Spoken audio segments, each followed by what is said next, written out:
曾经走上一条岔路，而被一群暴民用他们自以为是的火炬烧得体无完肤。为什么这样看我？你看得起吗？我不都与你们一样，犯下最一般的错，却被判了最重的刑。你怀疑我，我怀疑你怀疑我，你怀疑我怀疑你怀疑我。在这个回圈里，没有人是清白的。是第5号列车的乘客，我想要逃离旁人的指引，我逃不掉。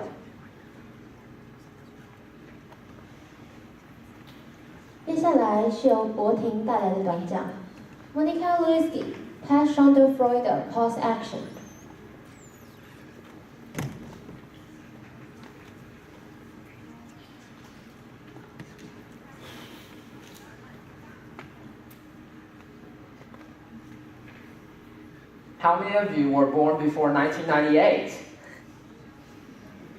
Hey, well, I literally cannot see anything. But before I start my talk, I would like to pay tribute to parents and teachers.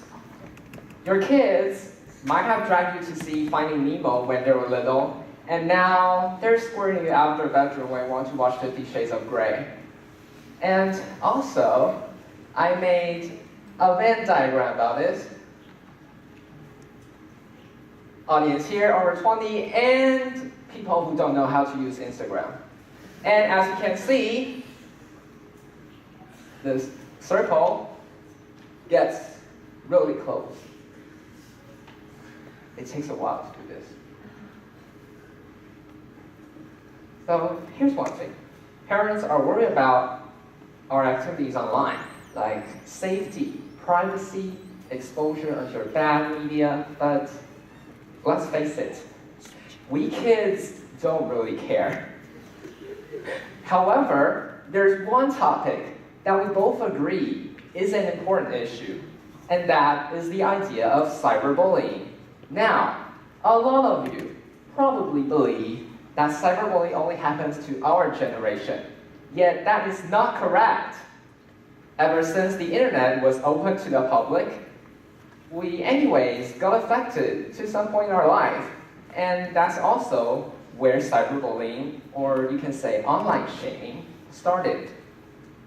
One of the early victims is, yes, Monica Lewinsky. Now, I don't know what you remember of her, so I would like to ask your impression. Here we go. I cannot see anyone, so no one's safe. Excuse me, ma'am. 请问一下，你对路文斯基知道多少？不多。那您知道什么？错文，好。Thanks. 哪一个？18岁以下的吗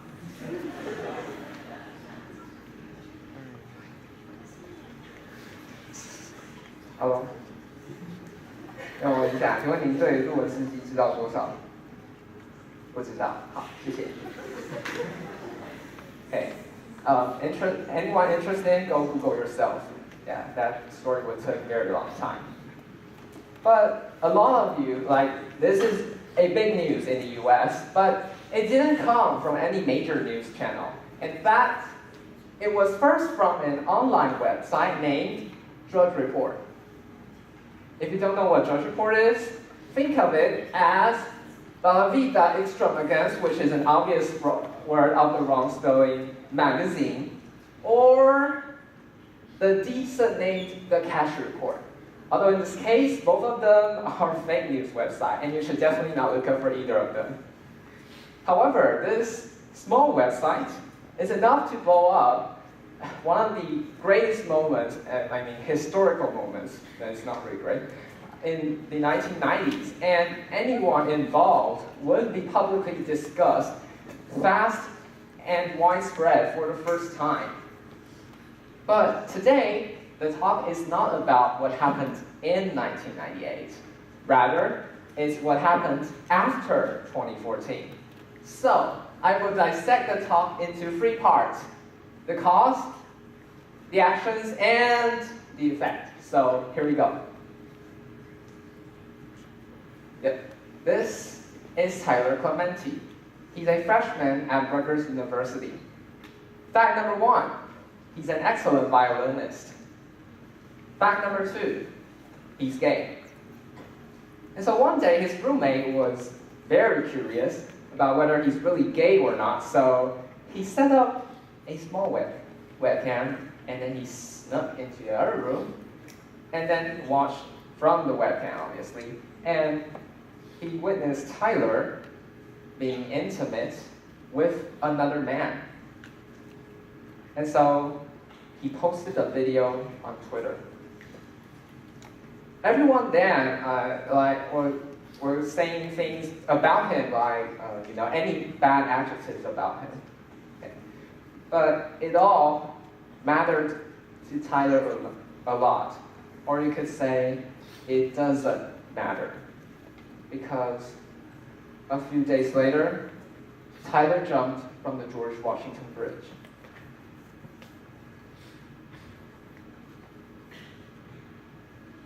Anyone here who has ever witnessed cyberbullying, please raise your hands. Okay. Anyone here who has ever stopped a bully online?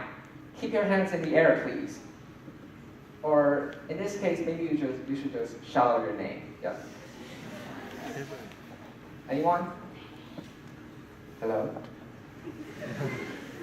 See, this is the culture of negligence. Right before we want to fight, we see the battlefield to the haters. And that's the reason we end up with so many damsels in distress.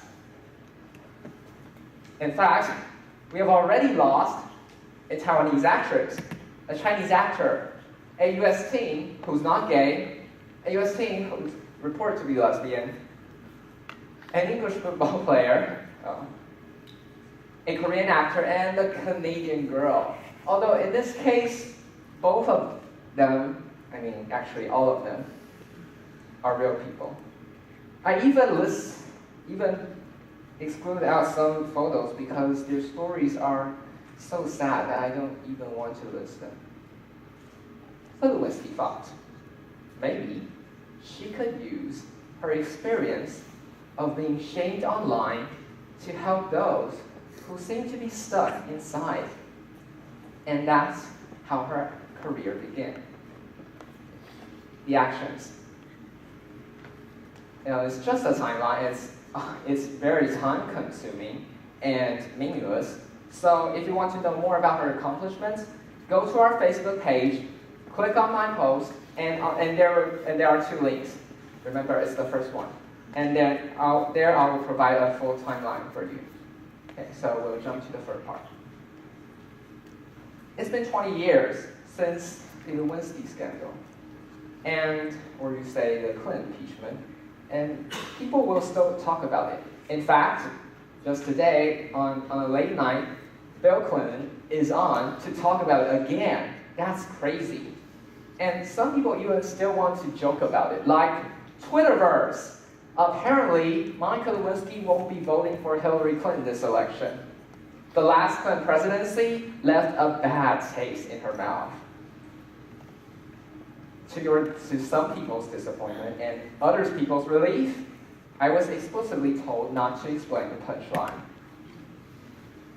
But on the other hand, people have started to acknowledge her courageous actions.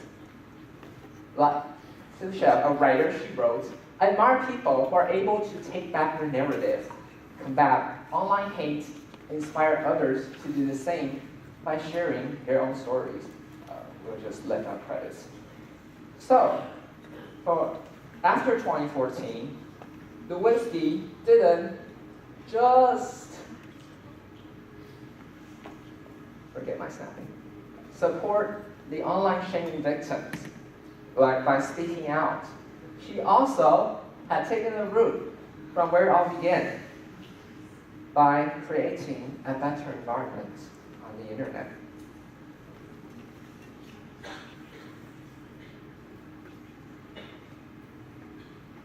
Confession time. I was once powerless. he might be powerless too. He or she might be powerless.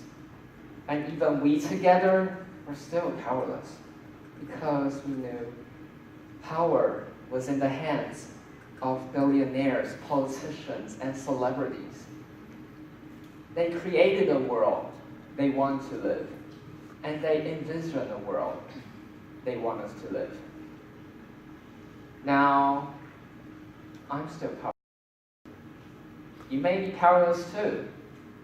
He or she may be powerless, but we together are powerful because we're able to provoke social movement, reveal hidden injustice, and to create a better world, not just for ourselves, but also for our kids. But the massive power of the internet is currently being misused.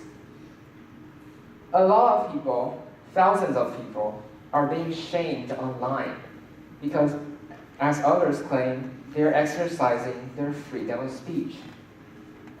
We now consider public execution to be brutal. If they were bloody, then this is called bloody hell. So to end this talk, and I have a message to tell everyone. In a TED Talk titled The Price of Shame, Lewinsky once said, "Shame cannot survive empathy. Even empathy from one person can make a difference." In the current of cyberbullying, an incident happens. There will be victims. We bystanders decide to step back because we don't want to get involved in. Bullies, therefore, don't feel the need to stop. And this vicious circle goes on and on. The terminal station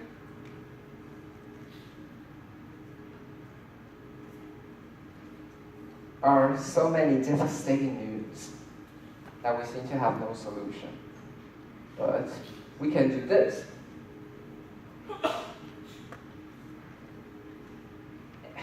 There will still be cyberbullying events, and there will still be victims.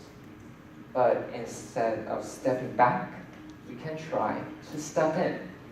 Not to criticize the bully, and not to criticize the victims, obviously, but to try to understand how they feel, why bullies would do that, and how the victims were affected, and ultimately give them support, try to help them out of this vicious circle. Maybe you can save the person who's sitting next to you and me. Thank you, everyone.